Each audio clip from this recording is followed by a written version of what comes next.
It was just another ordinary evening, or so I thought. As I stepped through the door of my home, I felt a familiar sense of comfort wash over me. After a long day at work, I was looking forward to a quiet night in with my wife, Rachel. But unbeknownst to me, this evening would mark a turning point in my life, a moment that would unravel everything I thought I knew about love, trust, and loyalty. Rachel and I had been married for 20 years. We had built a life together, filled with beautiful memories and shared dreams. We had two wonderful daughters, Amy and Jessica, who were the heart of our family. Amy, our eldest, had recently left for college, and though we were proud of her, her absence left a void in our home. I had hoped this time would allow Rachel and me to reconnect as a couple, to reignite the spark that sometimes flickered in the routine of everyday life. That evening, I had come home early, carrying the ingredients for a romantic dinner. I wanted to surprise Rachel, to remind her that even after 2 decades, she was still the love of my life. But as I walked into our bedroom, the scene before me stopped me dead in my tracks. Rachel stood in front of the mirror, her hands moving swiftly as she applied makeup with an intensity one had never seen before. She wore the elegant black dress I had given her last Christmas, a dress that fit her like a second skin, highlighting every curve. Around her neck was the pearl necklace that had accompanied the dress, a gift symbolizing my admiration for her. Beside her on the bed lay an open suitcase, half filled with clothes. My heart pounded in my chest as a wave of unease swept over me. Was she planning a surprise for me? A romantic weekend getaway, perhaps? Or was this something else? Something I wasn't prepared to face? I swallowed hard and asked, "Are we going somewhere?" Rachel turned to face me, her expression calm yet distant, as if she had rehearsed this moment.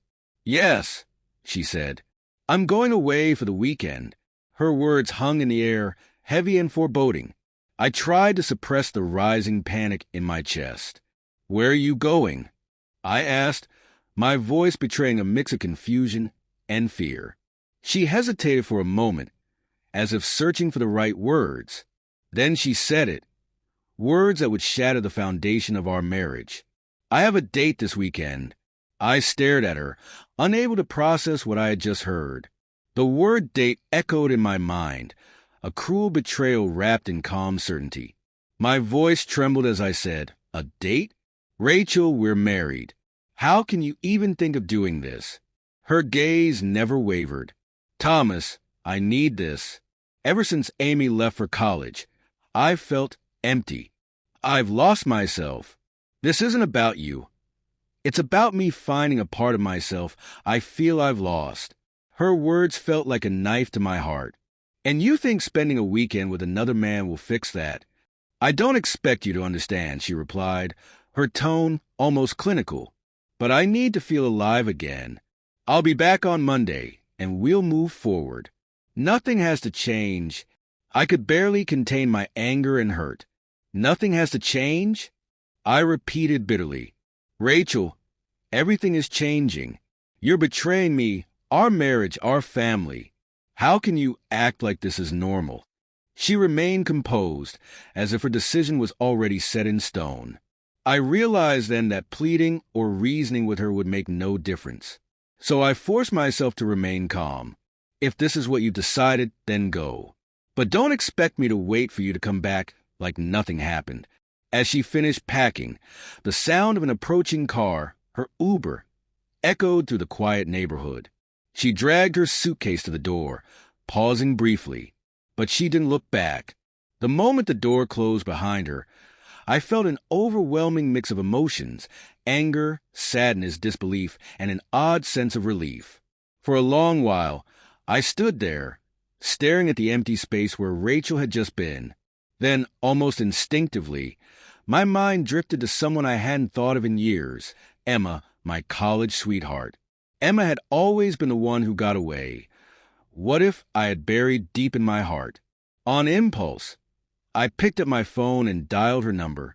"Hi, Emma," I said when she answered. "It's Thomas." Her voice, warm and familiar, immediately soothed some of the turmoil inside me. I explained everything.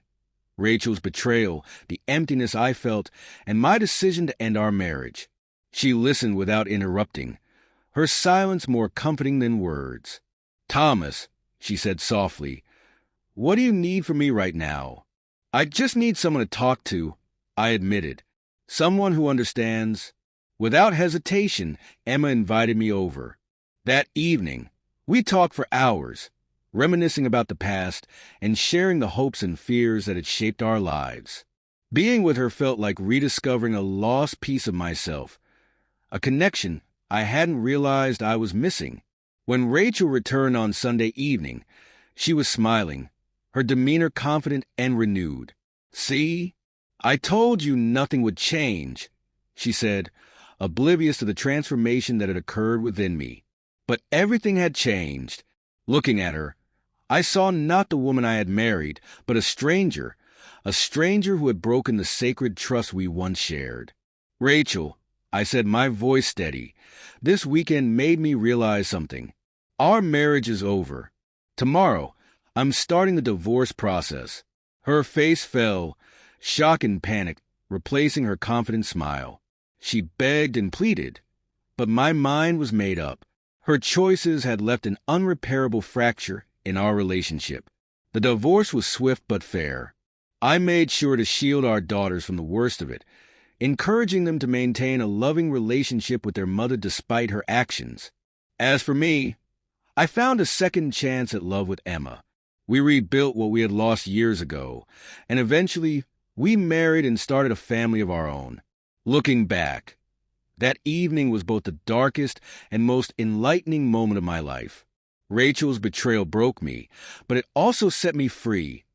Free to rediscover love and, more importantly, myself. Thank you for watching. Remember, even in the darkest times, there's always a path to light. Don't forget to subscribe to Beyond the Surface for more stories like this one.